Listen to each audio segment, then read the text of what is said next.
The other thing I wanted to know, and you've kind of just touched on it, being Māori, being tangata whenua, do you think this hits harder? And are you more impacted by this than some blooming rodeo clown like me who kind of sees the world in a different way? I think, we're all descendants of the Tiriti here in Aotearoa. Me as tangata whenua, you as tangata Tiriti. I think we all are intertwined in the trauma of colonisation.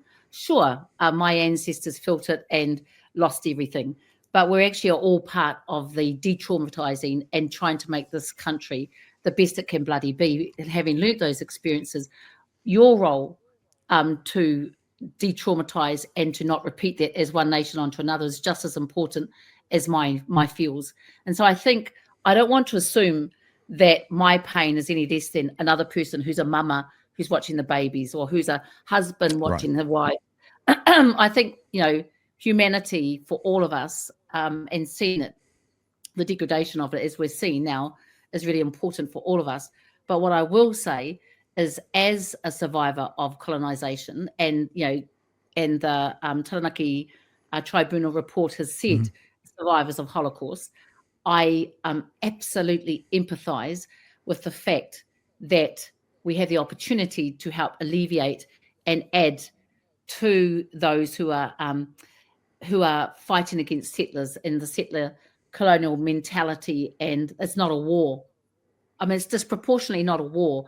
I get so annoyed when I hear people say, "Oh, we'll let the Hamas hostages go."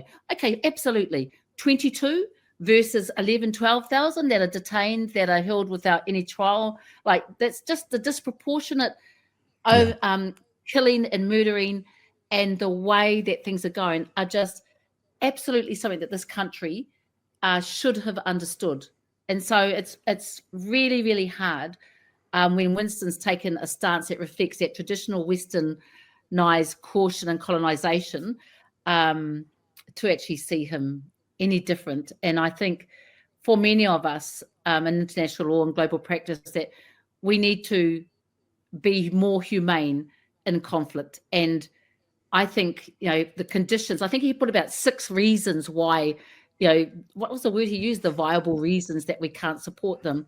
There really is a precondition for peace is actually to remember what we had come from. And I think a precondition for peace is to see everyone equally as humans.